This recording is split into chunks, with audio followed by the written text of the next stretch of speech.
Azza wa Jalla mengutus para rasul, baik yang telah lewat, ay sebelum Nabi kita alaihi salatu wassalam, atau di saat beliau diutus. Wa anna Muhammadan sallallahu alaihi wasallam laisa bibida'in minar rusuli.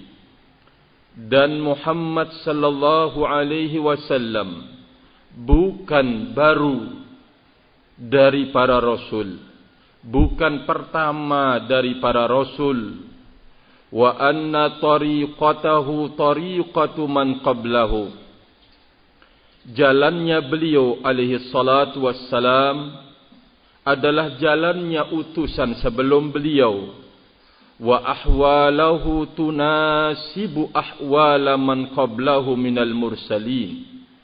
Kondisi-kondisi yang beliau alami sama, cocok, serupa dengan kondisi para rasul sebelum beliau.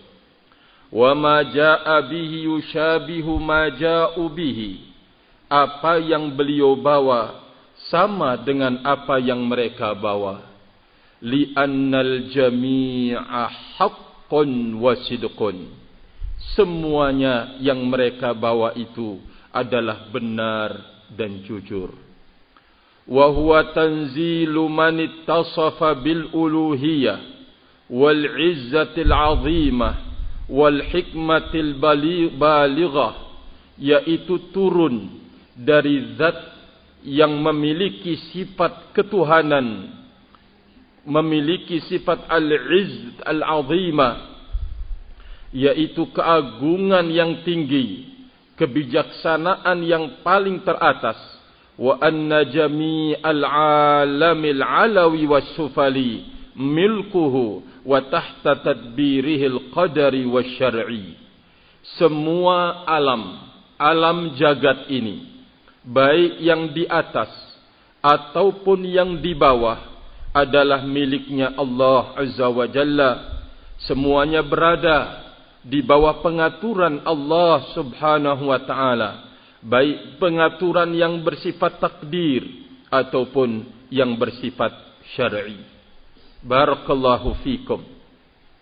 Ini tafsir ayat 1 dan 3. Allah Azza wa Jalla menjelaskan akan kesamaan apa yang diturunkan kepada Nabi kita Muhammad sallallahu alaihi wasallam dengan apa yang diturunkan kepada para rasul sebelumnya. Maka oleh karena itu menentang apa yang dibawa oleh rasul sebelumnya, maka artinya menentang apa yang dibawa oleh rasul sebelumnya dan setelahnya. Begitu seterusnya. Barakallahu fikum. Kemudian beliau menjelaskan pada ayat yang keempat dan yang kelima. Wa annahul aliyyu bidzatihi wa qadarihi wa qahri. Dia Allah adalah zat yang maha tinggi. Satu,